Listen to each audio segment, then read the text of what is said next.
Value zone hyper mart ఇప్పుడు మన అమీర్పేట్ లో ఈ సెప్టెంబర్ 18న గొప్ప ప్రారంభం. నమస్కారం రమ్మగారు. నమస్తే జయ. రమ్మగారు, 9 రోజులు, 9 అవతారాలు, 9 నైవేద్యాలు, ఇవే నవరాత్రులు కదా మనం చేసుకునేది. ఈ అవతారాల గురించి, నైవేద్యాల గురించి ఒక్కసారి మాట్లాడుకుందామండి. ఒక్కొక్క రోజుకి సంబంధించి దేవాలయ పద్ధతిని బట్టి, సంప్రదాయాన్ని బట్టి ఒక్కొక్క చోట ఒక్కొక్క రకంగా చేస్తారు జయ. దుర్గగుడిలో ఒక రకం చేస్తారు. అవును. ఇక్కడ కనకదుర్గ గుడి అమ్మవారి దేవస్థానం, దుర్గామల్లేశ్వర స్వామి దేవస్థానంలో ఒక రకం, పెద్దమ్మవారి దేవాలయంలో ఒక రకం. ముందే చెప్పుకున్నాం మనం, శ్రీశైలంలో ఒక రకము, ఆలంపూర్లో ఇంకో రకము, శృంగేరి మఠాల్లో ఒక రకము, కంచి మఠాల్లో ఇంకొక రకం. ఏదైనా అమ్మవారి స్వరూపమే అనుకున్నాం కదా. నవదుర్గా స్వరూపాలు వెలయిస్తారు శ్రీశైలంలో. శైలపుత్రి, బ్రహ్మచారిణి, చంద్రఘంట, కూష్మాండ, ఈ స్వరూపాలలో స్కందమాత, కాత్యాయని ఆ స్వరూపాలు చేస్తారు. దానికి ప్రత్యేకంగా ఈవిడ ఇలా ఉంటుందని శ్లోకాలు కూడా ఉన్నాయి. ఆ శ్లోకం ప్రకారం ఆ సౌందర్యాన్ని ఆవిడ ఎలా ఉంటుందో స్వరూపం చూపిస్తారు. మనకి దుర్గాదేవి జనరల్ అన్ని దేవస్థానాల్లో చేసేది ఏంటంటే, మొదటి రోజున బాలా త్రిపుర సుందరి, బాలా స్వరూపంలో ఉంటుంది అమ్మవారు మొదటి రోజు. కాబట్టి పాడ్యం నాడు బాల త్రిపుర సుందరి వేరు, బాలా త్రిపుర సుందరి వేరు. త్రిపుర సుందరి మళ్ళీ వస్తుంది, లలితా త్రిపుర సుందరి మళ్ళీ వస్తుంది. ఈ బాలా త్రిపుర సుందరిగా అవతారం వేసి మొదటి రోజున ఒక్కొక్క చోట ఒక్కొక్క రకం నైవేద్యం పెడతారు. ఈ బాలకి పసుపు రంగు వస్త్రాలు సమర్పిస్తారు, పసుపు రంగు గాజులు, కొన్ని చోట్ల ఎరుపు. ఇవేంటంటే ప్రాంత భేదం వల్ల కొంచెం కొంచెం మారుతాయి. నేను నా పద్ధతే చెప్తున్నాను. అట్లానే మీరు అనుసరించే విధానం. బాలా త్రిపుర సుందరికి పసుపు రంగు వస్త్రము, పసుపు రంగు గాజులు. మనం వస్త్రం సమర్పయామి, అలంకారాన్ని సమర్పయామి అని చెప్తాం. అవునండి. ఆ అలంకారాలు సమర్పించేటప్పుడు మనం సులువుగా చేసే అలంకారాలు ఏంటంటే మట్టి గాజులు కొనుక్కోవటం, గాజులు, వస్త్రం. ఈ వస్త్రము గాజులు ఏం చెయ్యాలి అని మీకు అనుమానంగా ఉంటుంది. అవునండి. ఎప్పుడు అందరికీ అదే ప్రశ్న. మీరే ఉంచుకుని వాడుకోవచ్చు ఒకటి. ఇంటికి వచ్చిన ముత్తైదువులకి రేపు వస్తారు కదా, ఇవాళ వస్త్రం తీసి రేపు వాళ్ళకి పెట్టేసుకోవచ్చు. ఈ రోజు నేను అలాగే చేస్తాను. ఎవరైనా వస్తే ముందు రోజు వస్త్రం అవి తీసి పక్కన పెట్టుకుంటాం కదా, ఎవరైనా వస్తే ఆ వస్త్రం ఆ గాజులు వాళ్ళ ముత్తైదు చేతిలో పెడతా. వారినే లలితాదేవిగా భావించి మొదటి రోజున ఈవిడ, తర్వాత రెండో రోజు గాయత్రి. మన వరస కొంచెం ముందు వెనక అవుతుంది. తర్వాత గాయత్రీ దేవికి ఏంటంటే ఆకుపచ్చటి వస్త్రము, ఆకుపచ్చని గాజులు, ఆమె కోసం అల్లపు గారెలు అట్లా చేస్తారు. అల్లం వేసిన గారెలు, మినపప్పు గారెలు అని చేస్తాం కదా, అల్లం వేసుకుంటాం. అల్లపు గారెలు చేసుకోవచ్చు. ఇప్పుడు వీటిల్లో పాటుగా మనం ప్రతిరోజు విధిగా కొన్ని పదార్థాలు పెట్టాలి అమ్మవారికి. ఏంటంటే మనము పూజ చేసే విధానాన్ని బట్టి మనం చాలా లలిత శాస్త్రం చదువుతాము, మళ్ళీ బాలా త్రిపుర సుందరికి స్తోత్రం చదివి, ఇంకేమిటో స్తోత్రాలు చదివి, బోల్డంత పుష్పార్చన, కుంకుమార్చన, నామానికి కుంకుమ ఇలా వేసేస్తాం కదా. నివేదన బాగా చేయాలమ్మా.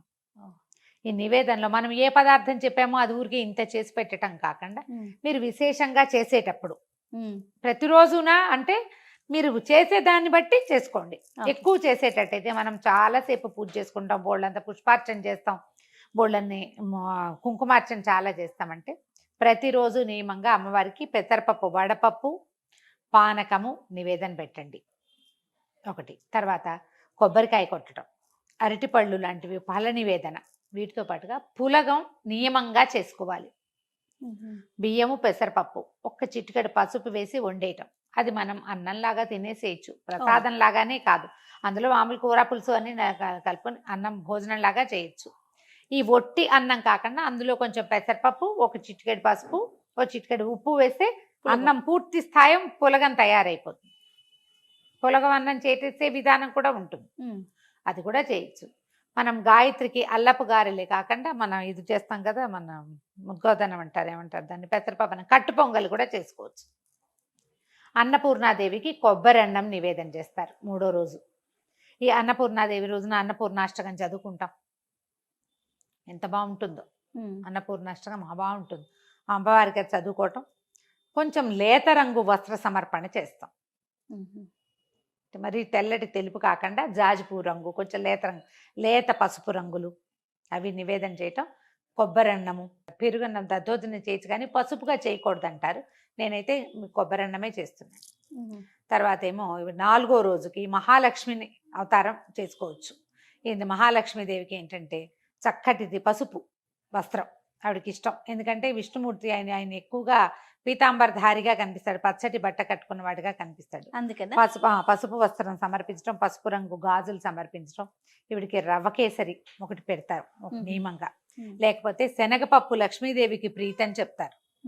అందుకని మనం బూరెలు చేస్తాం కదా, శనగపప్పు బూరెలు మనం పూర్ణాలు చేసుకుంటాం కదా, శనగపప్పు ఆమెకి ఇష్టము అని చెప్తారు.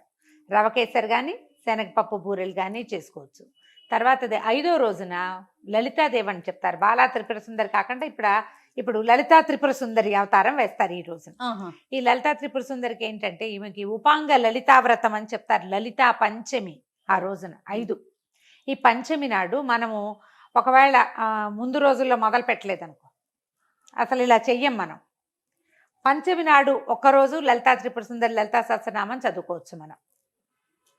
చేయలేకపోతే 9 రోజులు చేయలేం, ఆఖరి రోజు చేస్తాం. పంచమి నాడు ఖాళీగా దొరికితే పంచమి నాడు చేసుకోవచ్చు. ఇలా ఉపాంగ లలితా వ్రతం చాలా బాగుంటుంది, చాలా మంచిదట. ఈ రోజున లలితా వ్రతం చేసుకుంటే, వ్రతం అంటూ ఏం పెద్దగా చేయలేకపోతాం. అమ్మవారిని పెట్టుకోవడం, బొట్టు పసుపు చూపించడం ఆమెకి, తర్వాత లలితా సహస్రనామం చదువుకోవటం. లలిత అష్టోత్తరం చదవండి ఈ రోజున. సహస్రనామం కంటే కూడా అష్టోత్తరం చాలా బరువుగా ఉంటాయి, తేలిగ్గా ఉండదు. నామాలు భలే బాగుంటాయి, పెద్ద పెద్ద సమాసాలు, చాలా పెద్ద పెద్ద నామాలు. లలిత అష్టోత్తరం చదువుకోవటం. ఈ లలితాదేవికి గుడాన్నము శాకాన్నము పెట్టచ్చు. శాకాన్నం అంటే కూరలు అవి వేసి మనం మన ఎలా అంటే కలగలుపు అన్నం అన్నమాట. పులుపు వేయం అందులో, అన్ని కూరలు వేసి బిర్యానీ చేస్తారు. మసాలా ఉల్లిపాయలు అవి వేయకుండా శాకాన్నం కూరలతోటి అన్నం వండుకోవటం. ఈ మలయాళీస్ వాళ్ళు అవియల్ అని చేస్తారు, కొబ్బరి పాలు పోసి కూర ముక్కలతో. అది మనం అన్నంతో పాటు వండి పెట్టచ్చు. గుడ అన్నం పెట్టచ్చు, బియ్యము బెల్లము కలిపి వండుకుంటాం.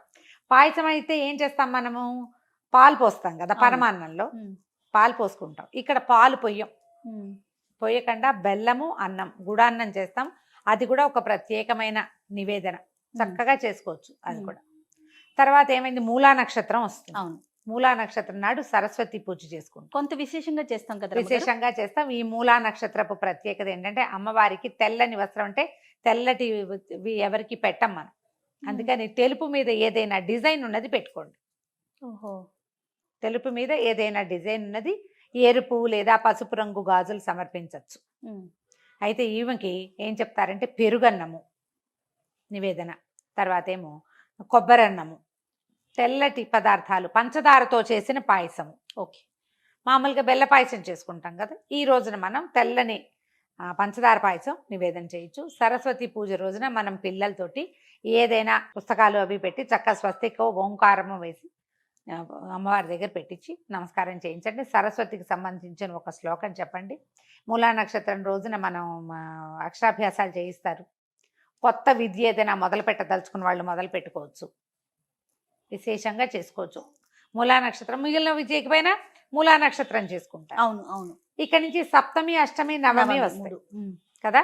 అయితే సప్తమి నాడు ఒకవేళ మనం నక్షత్రం మూలా నక్షత్రం సప్తమి నాడు పడిందో షష్ఠి నాడు పడింది అనుకోండి, ముందు వెనక అయిపోతుంటాయి కదా తిథులు. మహాలక్ష్మిని ఇటు సరస్వతిని అటు తిప్పుకోవచ్చు అనమాట. ఎలా కుదిరితే అట్లా మన తిథులను బట్టి. నేను తిథులు చూడాల, మామూలు క్యాజువల్గా చెప్తాను. అవునులేండి. అక్కడి నుంచి దుర్గా అష్టమి నాడు దుర్గని చేసుకుంటాం. ఈ దుర్గాదేవికి ఏంటంటే మనం గారెలు, తర్వాత ఏమో పాయసము, పులిహోర, మంచి కలర్ఫుల్గా ఉండేవి, బాగా ఎర్రటి మన ఏమంటే బెల్లం కూడా ముదురు రంగు బెల్లంతో పాయసం చేయమంటారు. ఎక్కువగా చిత్రాన్నమే పెట్టుకుంటాం, పులిహోర నివేదన చేస్తాం అమ్మవారికి. ఆమెకి ఇష్టం అని చెప్తారు. ఎంత ఎక్కువ చేయగలిగితే అంత మంచిది. కొద్దిగా ఇంత కలపటం కాకుండా నిమ్మకాయతో కాదు, చింతపండుతోటే చేసుకుంటాం.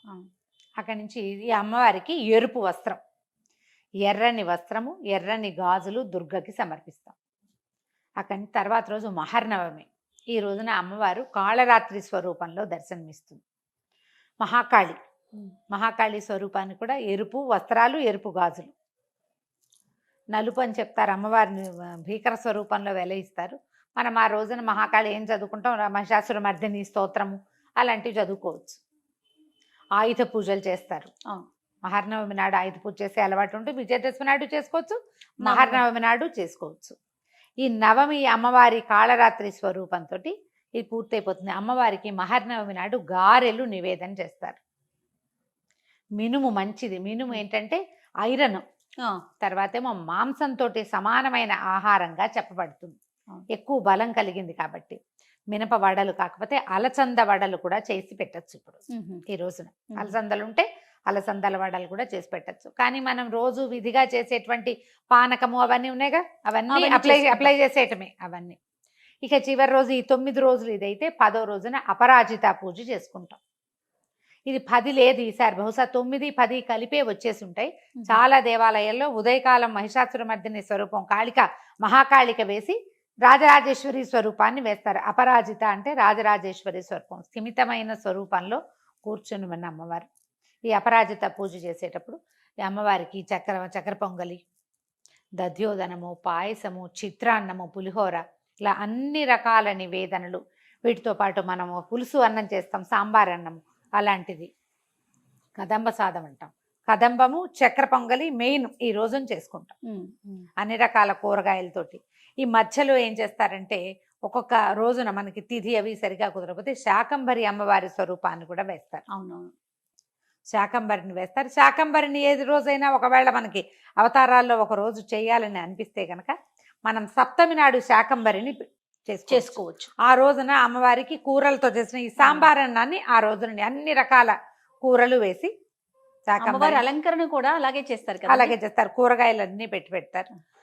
మనం ఈ వీటితో పాటు దానాలు ఈ 10 రోజుల్లో మనం విశేషంగా అలంకరణ సామాగ్రి, పువ్వులు, తర్వాత పళ్ళు, వస్త్రాలు విశేషంగా ఇచ్చుకోవచ్చు. దీన్ని దాన ప్రక్రియగా భావించద్దు. తీసుకుంటే మనకి ఏదైనా అవుతుంది ఇలాంటి భావాల్లోకి వెళ్ళబోకండి.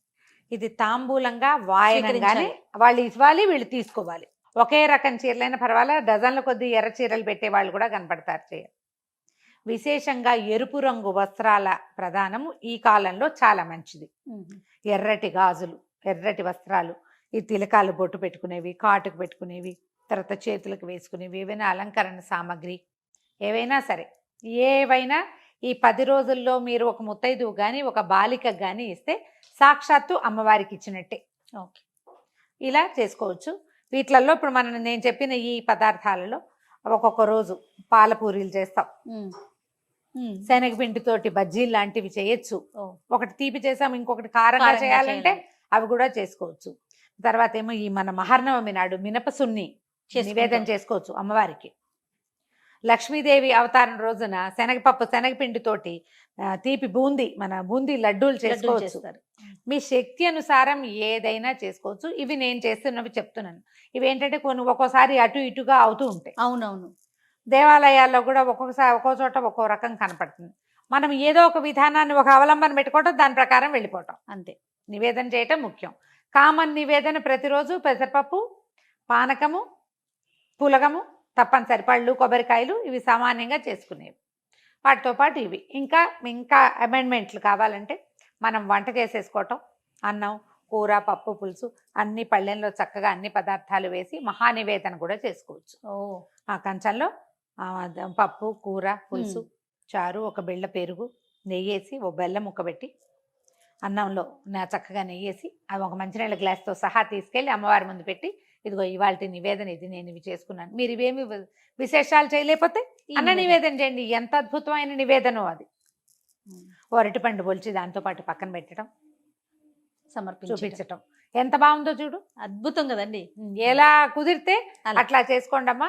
ఇదే చెయ్యాలి, ఇలాగే చెయ్యాలని కాదు, అసలు చేయాలి అంతే. అది నియమంగా పెట్టుకోవటం, అదొక్కటి నియమంగా పెట్టుకుని పండగ చక్కగా జరుపుకోండి. పిల్ల పాపలతో హాయిగా ఉందాం. సంతోషం రమ్మ గారు. నమస్తే. నమస్తే.